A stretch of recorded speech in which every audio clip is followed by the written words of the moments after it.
3 years into our engagement, Isabel's confession of love for her ex-boyfriend started trending online. This time, I didn't step in to manage it. I resigned from my executive position at Vance Enterprises, gathered the jewelry her family had given me, and told Isabel, "Let's call off the engagement." She just laughed at me, her smile dripping with sarcasm. "Playing hard to get? Let me be clear. I skipped the engagement party, and I'll show up to the wedding if I feel like it. Besides," she added, "you'd put up with anything for a piece of the company." The moment I walked into the Vance Enterprises office, all conversation stopped. Even through the migraine from a sleepless night, I could feel the stares, a subtle mix of pity and scorn. After I entered my office, a wave of whispers started up outside the door. The new intern's indignant voice was particularly loud. "Isabel is just too much. She has a fiancé as amazing as Mr. Reed and still..." Another one of Isabel's scandals. For the past 3 years, every time one of her affairs blew up, she never responded. I was always the one who had to face the media. Vance Enterprises had a dedicated PR team that would alert me the second things started to go south. After 3 years, I was used to the online hate, and I'd grown numb to these kinds of looks. The internet had a name for me, the guy who's way too into her. I rubbed my temples and shut the door, tuning out the noise with a blank expression. Then I nodded to the person waiting by my desk. "Let's get started, Daisy. The handover just needed a few finishing touches today, and then my career at Vance Enterprises would officially be over." Daisy organized the documents but didn't leave as she usually did. She was mixed race, and her deep blue eyes were fixed on me. Suddenly, she spoke. "Why are you resigning? Are you still going to marry her, even after this?" Daisy had been my assistant for 3 years, and this was the first time she had ever been so blunt about my personal life. I tilted my head, a little confused. Daisy's long, slender fingers tapped her phone. It was an interview video from the wrap party for my fiancée, Isabel, and the rising starlet, Ethan Chase. The two were obviously close. After a bit of playful banter, Isabel's captivating eyes curved into a beautiful smile. I hadn't seen her look that relaxed and carefree since she was 18, back when she fought with her family about becoming an actress. The reporter asked for her first impression of Ethan. Isabel tilted her head, a slight smirk on her thin lips. Vibrant, free. Ethan's handsome face flushed slightly, his bright smile turning shy. My gaze froze. I saw a charm hanging from his phone, a dazzling, diamond-studded snowflake meticulously carved around a smaller, simpler snowflake at the center. It was a birthday gift I had once given Isabel. The reporter then asked Isabel what kind of person she liked. Isabel's expression darkened as if she'd thought of something unpleasant. Her answer was completely off topic. "I can't stand people who are conventional and willing to be someone's lapdog." The reporter seized the opportunity. "That sounds like the complete opposite of Mr. Chase. We heard you two went to the same high school. Is he your ideal type?" I knew the answer to that question. A second later, Isabel admitted it without hesitation. "He has been since I was 18.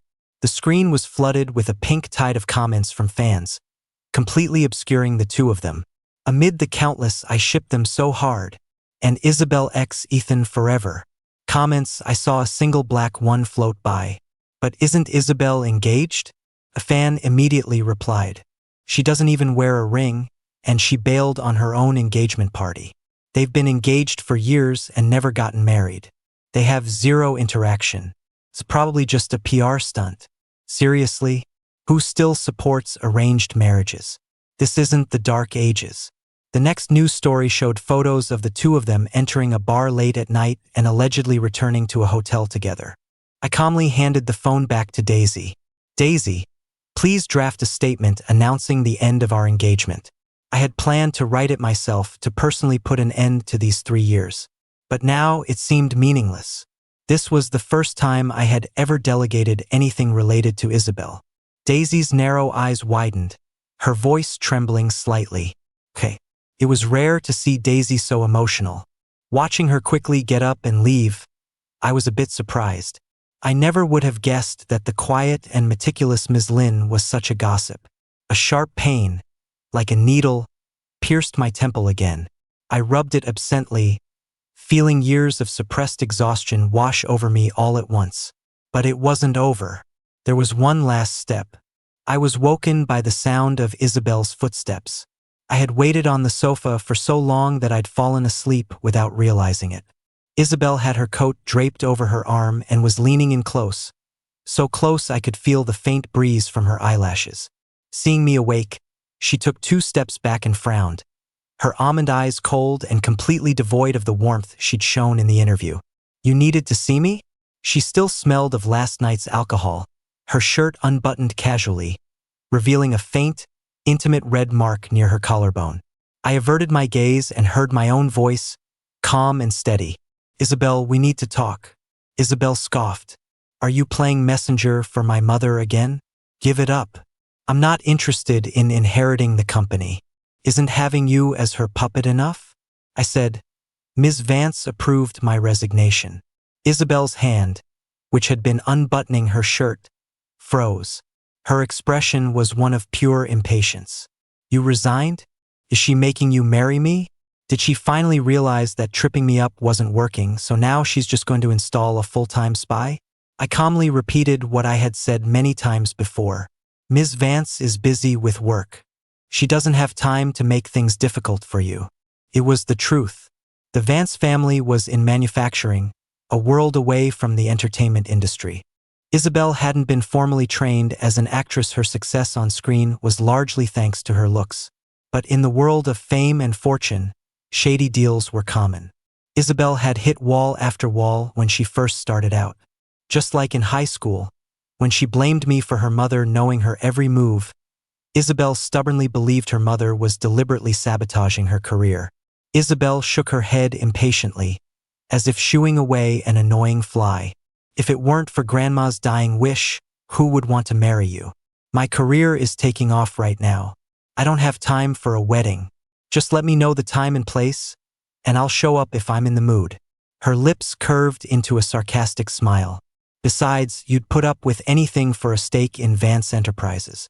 Vance Enterprises was founded by Isabel's grandmother and later inherited by her mother, Diana Vance. After Diana took over completely, she was consumed by the business, so Isabel was raised by her grandmother. 12 years ago, on a rainy day, my biological father came home after a 2-day gambling binge. His eyes were bloodshot as he brandished a belt, demanding the last of the money my mother had left for me. If I gave it to him, we wouldn't have money for food. If I didn't, he would probably beat me to death. I didn't want to die. I wanted to eat and I wanted to go to school. I ran desperately through the rain, blindly dashing onto the highway. If the Vance family's driver hadn't slammed on the brakes, I probably would have died on the spot. I collapsed on the ground, my heart pounding so hard I thought it would leap out of my throat. Tears, rain, and headlights blurred my vision into a halo of light, the roar of traffic deafening. A pair of warm hands helped me up, half embracing me as a soft handkerchief wiped the dirt from my face. I opened my eyes and saw the anxious, dark eyes of a teenage Isabel. "Julian, are you okay?" My father was already pinned to the ground by the Vance's driver. His scruffy face was pressed against the filthy, wet pavement. His eyes filled with venom as he continued to curse. Terrified, I fainted in Isabel's arms. When I woke up, I was in a hospital room. Isabel's damp hair was plastered to her forehead, and the dark circles under her eyes betrayed her exhaustion. She was tossing an apple in the air by my bedside. When she saw I was awake, she smiled at me. "Hey, valedictorian." I'm Isabel. She casually picked up a knife and began to peel the apple. "Don't worry," she said. "That deadbeat dad of yours has been taken care of." I thanked her shyly, then couldn't help but ask, "You know who I am?" She butchered the apple, gave up, and tossed it aside. Hearing my question, she smiled at me again. "The genius from Northwood High? Who doesn't know you?" For a girl who grew up in wealth, that day was likely the closest she had ever come to the ugliness of poverty. She flatly refused my offer to pay her back, looking at me with pure pity. "Your dad is a real piece of work. Since I saw what happened, it's my problem now." Don't worry, the one thing the Vance family has is money. That night, she went home and begged Diana to adopt me. Diana, of course, rejected her whimsical idea. But her ailing grandmother said the house was too lonely and Isabel's grades were poor. On the condition that I tutor Isabel in return, I was allowed to move into the Vance home. For the first 2 years, Isabel treated me like a little brother, always bringing me exotic snacks and shiny trinkets she thought boys would like. She dangled a snowflake bracelet she'd skipped class to buy in front of me, trying to coax me into calling her sis.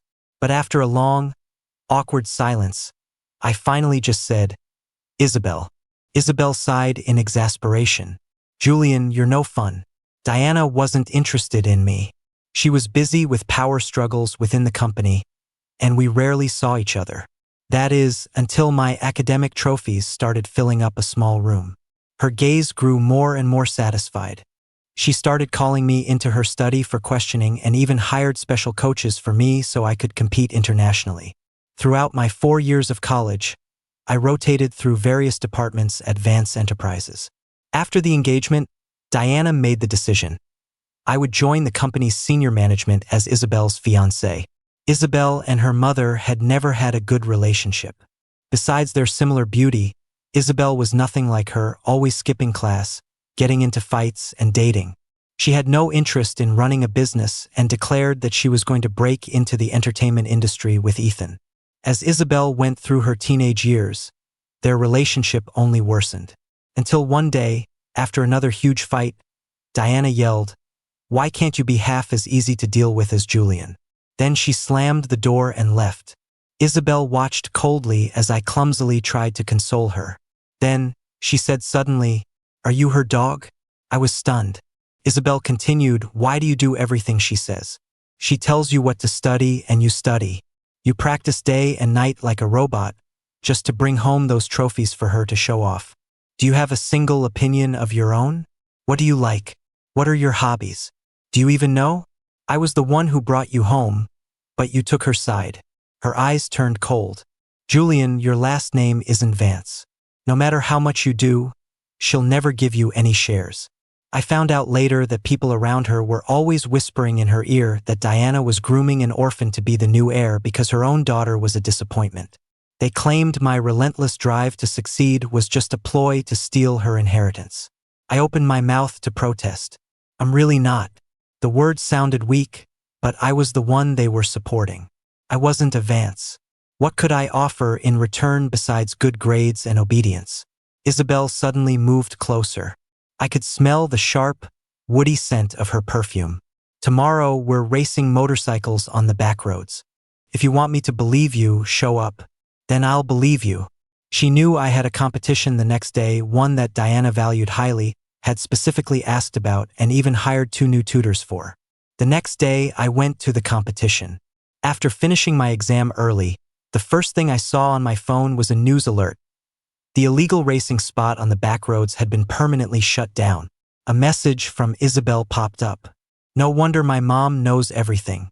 The fact that I'm with Ethan, that I skipped class. So you were the snitch all along."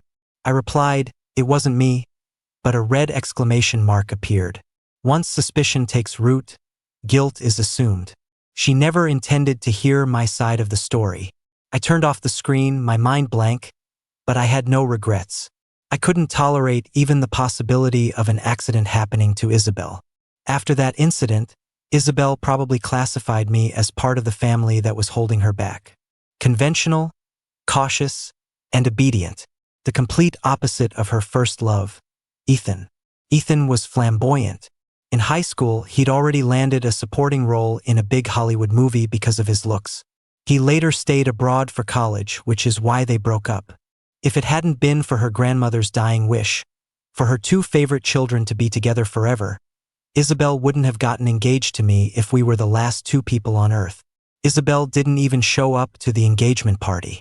She only appeared with a stiff expression when they had to put on a show for her grandmother. Diana bought the rings. I have both of them. I've worn mine for 3 years like a one-man show. Isabel never once asked about hers. In her will, her grandmother left me 5% of the company's stock, on the condition that I marry Isabel. This probably deepened Isabel's conviction that I was after the Vance family fortune. But I no longer cared what she thought. Today it would all be over.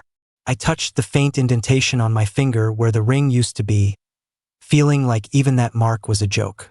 I slowly exhaled and said, "It's not about the wedding. It's about ending the engagement.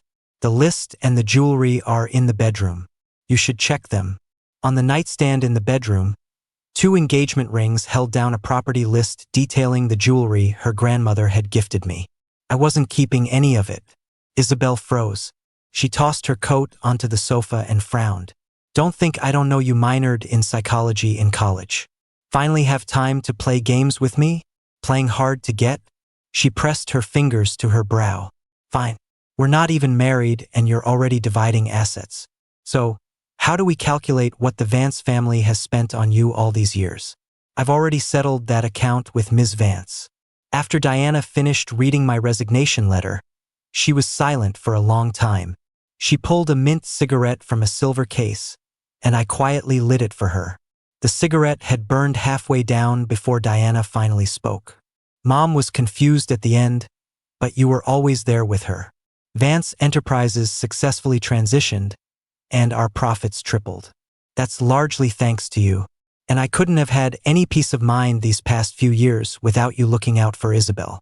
Diana took a light drag. "Julian, Isabel is too young. She doesn't know how to appreciate what she has."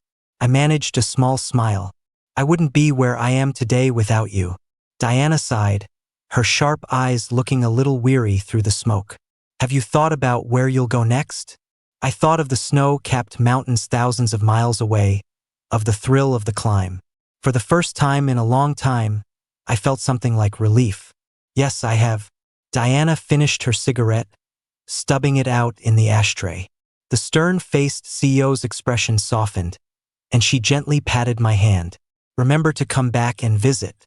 The Vance home is your home, too." I didn't want to waste any more words on Isabel, so I stood up to leave. But Isabel suddenly grabbed my wrist. Her dark eyes stared right at me, her grip surprisingly tense. "Where are you going?" Isabel glanced around the living room, probably noticing the absence of any luggage. She let out a small sigh of relief. I said, "There's one last thing. That snowflake charm. Can I have it back?"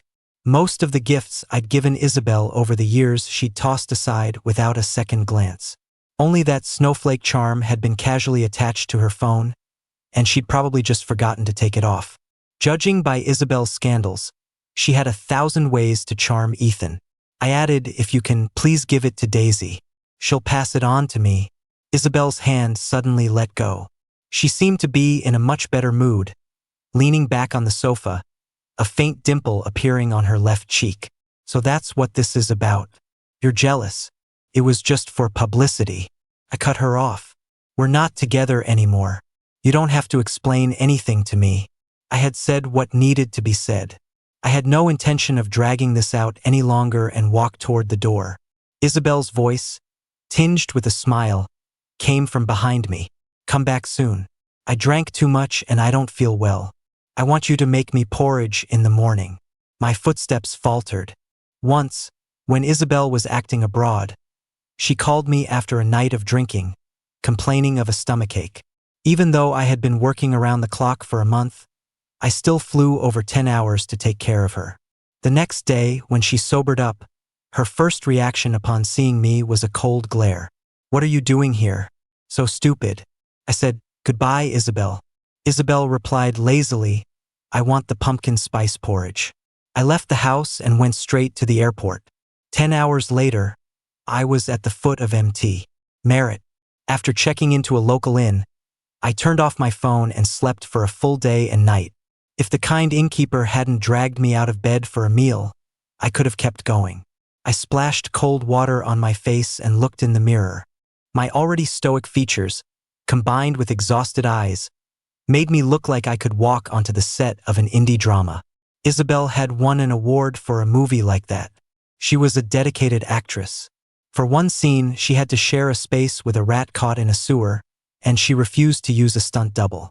She took countless showers afterward and insisted on sleeping in my arms for a week. Even though she snapped at me not to get any ideas, I was genuinely happy back then. I thought we were finally getting closer. I patted my cheeks to clear my head. The long sleep hadn't made me feel refreshed instead. Years of fatigue seemed to surface, leaving me drained from head to toe. I floated downstairs like a zombie and was staring blankly at a bowl of warm millet porridge when a familiar figure caught my eye. Daisy?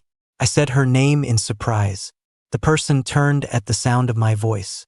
With eyes as blue as the sea, who else could it be but Daisy? What are you doing here? Is there a problem at the office? Daisy strode over in a few long steps and sat down beside me. I'm here for the mountain climb next month. The same reason I was here. My mind filled with suspicion, but then I remembered her resume did list mountaineering as a hobby. She was even the president of her Ivy League climbing club. Before I left, I specifically requested a promotion for Daisy from Ms. Vance. She should be swamped with work right now. How could she have the time? Daisy gently shook her head and moved a side dish closer to my porridge bowl. I resigned. I frowned. You've worked with me for so long. Who at the company would dare give you a hard time? Was it those old fossils on the board? I reached for my phone, but realized I'd left it in my room. Daisy gently placed a hand on my wrist. No one gave me a hard time. It just didn't make sense to stay anymore. Though Daisy and I had worked together for 3 years, our interactions were almost exclusively professional. I respectfully dropped the subject. If you run into any trouble, let me know. I still have some connections. Daisy had already peeled 2 shrimp and placed them on my plate. She smiled warmly, her deep blue eyes sparkling. Thank you in advance, Julian. I popped a shrimp in my mouth, thinking to myself that I was worrying for nothing. With a face like hers, Daisy could always make a living as a model. But my hand trembled, and the shrimp I was trying to pick up fell to the floor. Daisy frowned slightly. Are you in any condition to climb a mountain? The difficulty isn't high. Once the climbing team assembles and plans the route, it should be fine. I waved a hand dismissively. It's nothing. Then I dropped my chopsticks. I tried to bend down to pick them up and heard a distinct crack from my spine. It seemed my job had taken a greater toll on me than I'd imagined. Daisy looked at me with concern. Julian, the weather on MT. Merit is unpredictable. You really need to be in good shape. I know a bit of massage. I can help you with some physical therapy. She added, consider it an advance thank you for the recommendation. I hadn't realized how much my body had deteriorated over the past few years. A little resentfully, I agreed. The innkeeper walked by with a broom, winking at me. He whispered, been a few years. Huh? Secret crush finally came true? Your girlfriend's so handsome. No wonder you were crying your eyes out over that chunk of ice back then. I said awkwardly, we're not. Daisy seemed not to hear. Julian, should we start now? Daisy's room was right next to mine. That night, sitting by the campfire, I couldn't hold back my questions any longer. I turned to study her perfectly composed expression, searching for any hint of a hidden agenda. Daisy, I didn't short you on your salary these past 3 years, did I? Are you here to hunt me down? Daisy paused, then looked down at me, her blue eyes reflecting the firelight. Julian, do you remember MT? Rosar? You were. She exhaled. I was the person you found. MT. Rosar was one of the most difficult peaks to climb in the country. Legend said a mountain spirit protected its summit, and the weather was harsh and unpredictable. Many climbers had died on its slopes. At the time, my team and I were halfway up when we heard that a climber from another team had gotten lost in a blizzard. Instead of continuing to the summit, I joined the search party and was lucky enough to find her, nearly buried in the snow. I was genuinely surprised. That was you. You have no idea how heavy you were. Before I met up with the team, I thought I was going to die up there with you. Daisy just hummed in agreement, her eyes fixed on me. You said then that you wanted to climb MT. Rosar again with me. I remembered. The wind was howling, and everything was a whiteout. I was struggling to drag the heavy woman, shouting just to keep myself motivated. I had said we both had to survive, that I wanted to see Isabel again, that I still wanted to summit MT. Rosar. The thought of Isabel made my heart sink. I forced a smile. I'm planning to go at the end of the year. If you're still interested, you're welcome to join. That did answer some of my questions, though. I teased her, so that's why someone with your background was willing to be my assistant. You were trying to repay a debt. Daisy nodded. I asked your team. You stopped climbing after that. Why? Climbing MT. Rosar was the most impulsive thing I'd ever done. My grandmother had just passed away. I've never believed in gods or ghosts, but I'd heard that the spirit of MT. Rosar could grant any wish to those who reached the summit. I wanted to wish for my grandmother to have a healthy and happy next life. I stared at the flickering flames. I hadn't paid my debts back then. I couldn't afford the risk of an accident. It's different now. I have nothing tying me down. I'm free to come and go, to finally pursue what I want. Daisy asked, "Why do you love climbing?" I was silent for a moment. It must have been the alcohol, because before I knew it, I was speaking from the heart. Because when you're climbing, all you can think about is the climb itself. And when you reach the top, you feel so small. All my love, all my hatred, all my pain, it all seems so insignificant in the face of the vastness of the world. It's like I become a part of the mountain. I stared at the bottle and murmured, "I really love that feeling."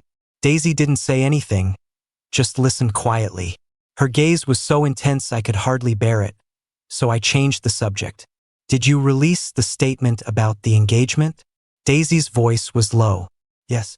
I asked again, "Did Isabel give you a diamond-encrusted snowflake?" Daisy shook her head. She went straight to Ms. Vance's office the next day. She didn't give me anything.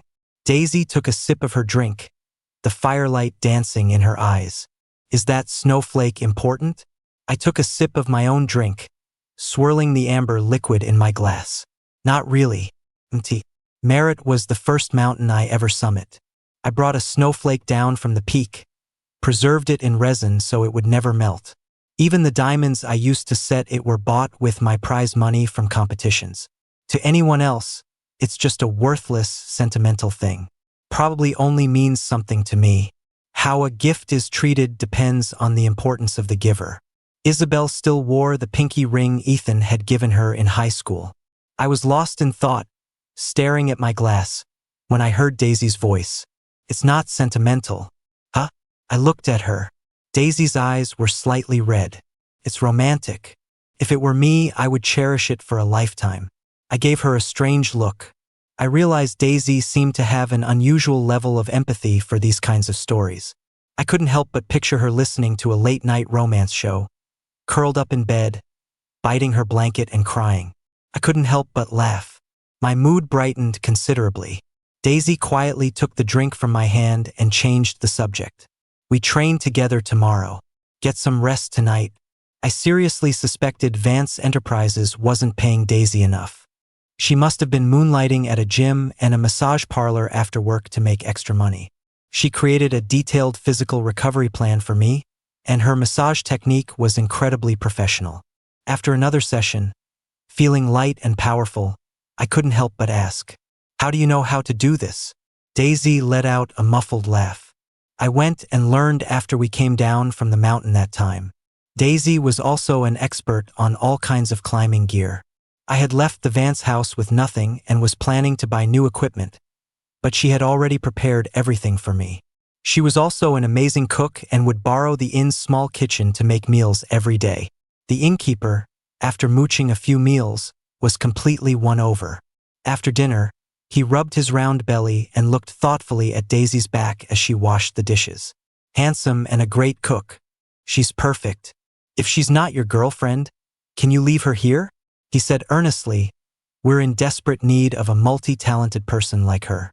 The sound of running water from the sink stopped. I laughed. "She's not for sale." The water started running again. I noticed Daisy's ears were bright red. The innkeeper shook his head in despair, muttering as he walked away about how capitalists suck their employees dry. I had only known Daisy to be flawless at work. I had no idea she was just as meticulous when it came to taking care of someone. As I watched Daisy dry her hands and walk toward me, I couldn't help but remark, "It's only been a few days, and I already feel like I can't live without you." Daisy's eyes lit up as she smiled at me. I couldn't help but stare at her. With her mixed heritage, She had deep-set features, and her eyes sparkled like sapphires embedded in a sculpture. I rotated my wrist, realizing she had essentially been acting as my personal assistant, and made a suggestion. Interested in continuing as my assistant? I'll pay you at the Vance Enterprises rate. You won't be shortchanged. Daisy's smile vanished. The atmosphere around her seemed to drop several degrees. After a long moment, she mumbled, "No, thank you. Just think of me as your secret helper." That won't work. Taking advantage of kindness isn't my style. The next day we were set to climb the mountain, so that night I set aside a separate bank card, planning to give it to her when we got back down. Next to the card was my phone, which had been off for a long time. I hesitated for a moment, then plugged it in and turned it on. I expected a few missed calls and some sarcastic messages from Isabel. I never imagined that when it booted up, my phone would be instantly flooded with so many messages and calls that it would freeze and go black. I stood there, phone in hand, stunned. A familiar sense of exhaustion washed over me. I tossed the phone in the air, considering throwing it directly into the bonfire downstairs. But the nearest bank was a 2-hour drive away. These days, there's no escaping the world as long as you have an internet connection. I sighed and reluctantly turned the phone back on. The screen was frozen for a long time before it finally became responsive. I scrolled to the top and saw a message from Isabel, sent the day after I left. "Julian, you'd better not regret this." A few days later, she forwarded a news article. I clicked on it. It was a clarification video. Before the reporter could even finish the question, Isabel was staring straight into the camera. The part of the interview where I talked about my ideal type was a reenactment of a scene from the show. "Mr. Chase and I are only professional partners. We have no personal relationship. Anyone spreading rumors can expect to be sued." Her eyes were bloodshot, and she had a strange, obsessive look. The comments section, however, was buzzing. Did Isabel call off her engagement so she can officially pursue Ethan? Am I the only one who noticed the ring on her hand? She didn't wear one when she was engaged, but now that she's broken it off, she's wearing one. I seriously suspect she's engaged to Ethan. To all the speculation about Ethan, Isabel consistently replied, "Not true. The engagement is not off." I rewound the video and saw that she had taken off the pinky ring she always wore and replaced it with her engagement ring. I closed the video, my face expressionless, and quickly skimmed through the flood of messages that followed. "You're just going to ignore Grandma's dying wish? Julian, do you have a conscience? The Vance family raised you and you just up and quit? Our competitors are using this to their advantage, and our stock price has dropped. Is that your idea of being responsible? I never agreed to end the engagement, and I won't sign anything. What gives you the right to have the company issue a statement? How could you leave with nothing? Don't you have any sense of self-preservation? My mom said I deserved this. Wasn't she paying you to watch me? Why aren't you listening to her either? Julian, Ethan took the snowflake charm by mistake. I didn't give him your things. Julian, I can't sleep. I'm drunk. Come pick me up. Julian, my stomach hurts. If you don't come, I'll just die from the pain." The messages stopped 2 days ago. The last one read, "Julian, why can't I find you?" She had called 78 times that night. I turned off the screen, a headache building behind my eyes. If this had been a few years ago, the slightest indication from Isabel that she needed me would have made me ignore all her hurtful words and feel an overwhelming sense of joy. But now, all I felt was a nauseating disgust, like watching someone eat expired food. I looked out the window at the shadowy silhouette of the mountain in the night and thought, I really should have thrown the phone in the fire. But a second later, the screen lit up again. Open the door. A knock sounded at the same time, sharp and angry. I gritted my teeth and ignored it for a moment, but eventually, I got up and opened the door. The second it opened, a dark figure, radiating the chill of the snow and wind, threw itself at me, holding me tight. Isabel gritted her teeth, her voice a harsh whisper in my ear. Julian, you bastard. How could you just disappear? No one would tell me where you were. I thought you were dead. Even her breath was icy, freezing my ear and making me shiver. I struggled to push her away. Ms. Vance, we have no relationship now. Please have some self-respect. Her eyes burned with fury. She grabbed my wrist. No relationship? I took you in off the street. Is that no relationship? The Vance family found the evidence to make sure your father got a life sentence. Is that no relationship? I never signed your stupid papers, and I don't recognize your statement. You still own 5% of Vance Enterprises, and I am still your fiancé. Is that no relationship? Enough! Her voice dissolved into a piercing buzz in my ears. I shouted back with a sharpness that surprised even me. I know I owe the Vance family everything. You don't have to keep reminding me. You saved me, your grandmother loved me, and your mother invested in me. Isabel, what did you want me to do? Skip class with you? Be your manager abroad? And fight Ms. Vance alongside you? Ms. Vance was in a power struggle with the board until just last year. If the company's transition had failed, it would have gone bankrupt. Your grandmother's and your mother's life's work would have been for nothing. Could you stand to see them lose everything, living in a tiny apartment to pay off debts? If I hadn't been perfect at everything, do you think Ms. Vance would have turned a blind eye to all your antics? Isabel, while you were off doing plays in another country, your grandmother's Alzheimer's had gotten so bad she would talk to her reflection in the mirror all day. You had to chase your dream. Yes, Ms. Vance was against it, but the world doesn't revolve around you. Everyone has their own lives and their own problems. We don't have time to constantly play the villain in your story.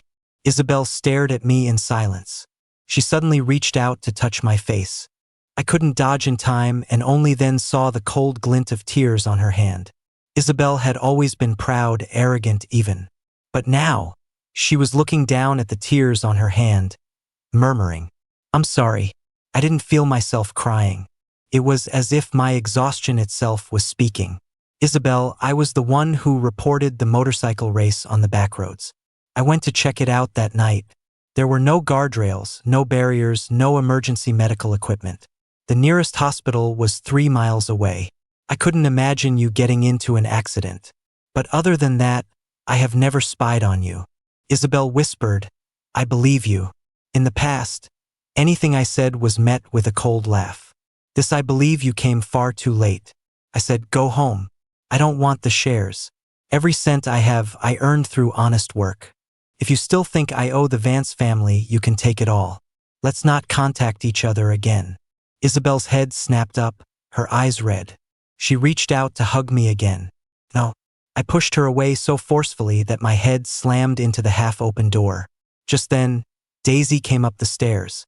Daisy rushed to my side in an instant and slapped Isabel across the face. She steadied me, her eyes filled with urgency. Julian, are you okay? Isabel, caught completely off guard, stumbled and fell to the floor. She looked up, a trickle of blood at the corner of her mouth, the confusion in her eyes slowly turning into a dark, simmering rage. Your assistant? Julian, you left me for her? I suddenly found the whole scene utterly absurd and couldn't help but laugh. I didn't even understand why I had wasted my breath on that whole speech. Isabel's first reaction was always suspicion.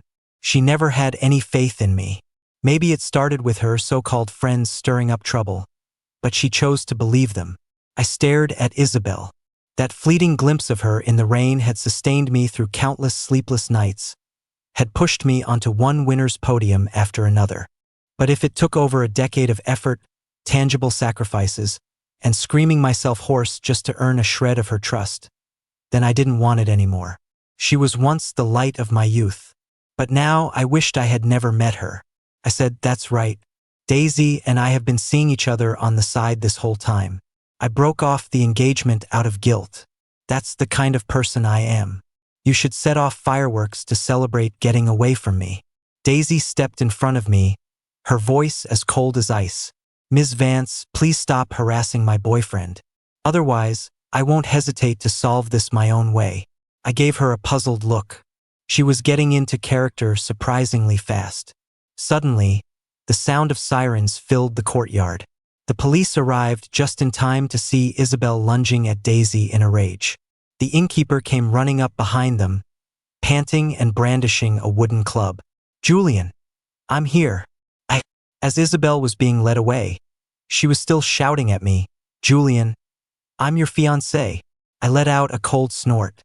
"You didn't even show up to the engagement party."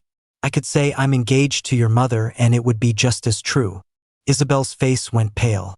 Her lips trembled, but she couldn't say a word. I called Ms. Vance and got her reply. "Let her stay there. A couple of days in a cell will straighten her out."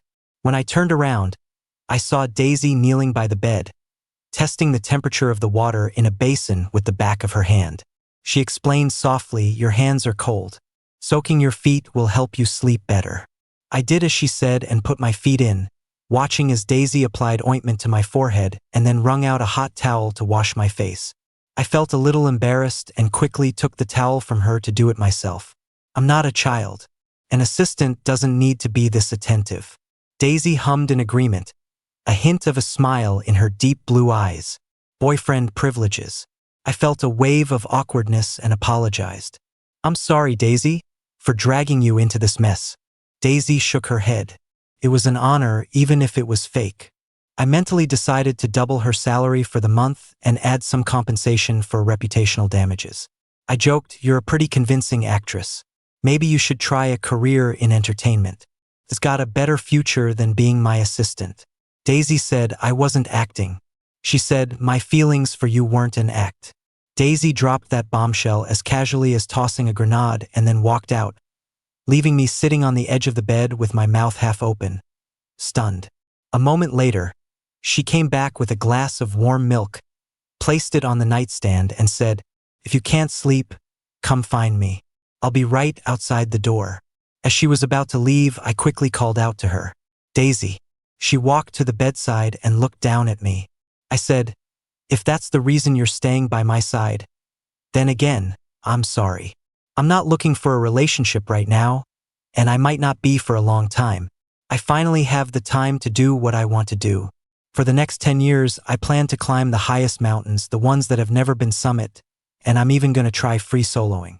I won't deny that I like you, but that's as far as it goes." When Daisy heard the words "like you," her eyes lit up. I had a feeling that if she had a tail, it would be wagging right now. She said, "Wait here a second." Less than a minute later, a personal resume was in my hands. Unlike the professional one I had seen before, this one detailed every aspect of Daisy's life. Her entire educational history, detailed physical stats, financial statements up to the end of last month, and a list of all her relatives and family members. I flipped through it, finding it hard to believe. "Your father is the CEO of KWT Group?"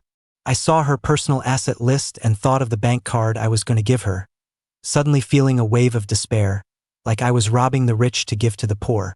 When I got to her physical stats, my face flushed, and I closed the file, setting it aside. Daisy knelt by the bed, her blue eyes full of sincerity.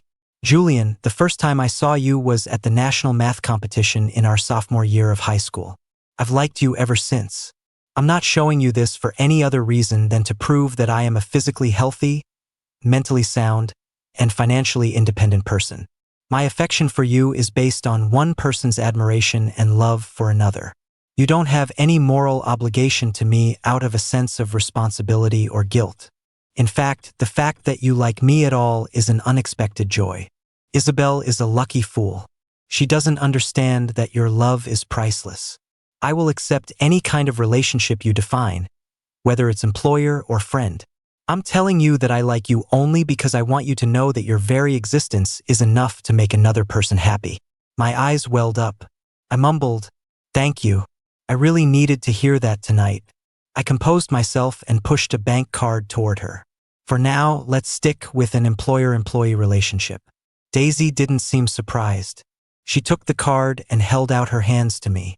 Would the employer like a hug from a friend? I hesitated for a moment, then leaned in. She wrapped her arms around me gently, smelling of sunshine. It was such a warm embrace, yet for some reason, I felt an inexplicable sense of sorrow. Daisy didn't say anything, just patted my back gently until I drifted off to sleep. The next day, we set off. The climb was challenging for me, but in the end, we successfully reached the summit. We camped at the top. In the morning, when I unzipped the tent and saw the snow-covered peak, I finally felt a real sense of a new beginning. This time, my mind was empty. I just quietly watched the sun slowly rise above the mountain. Over the next 2 years, I climbed mountains big and small, sometimes with Daisy, sometimes alone. Isabel would send me messages every now and then. Somehow, even when I changed my number, she always managed to find the new one. I never replied. Until one day, when Daisy and I were in a coffee shop at the base of a glacier, we saw Isabel sitting alone. I whispered something to Daisy and walked over to Isabel's table. I said, "If you have something to say it now." Isabel's dark eyes were locked on me.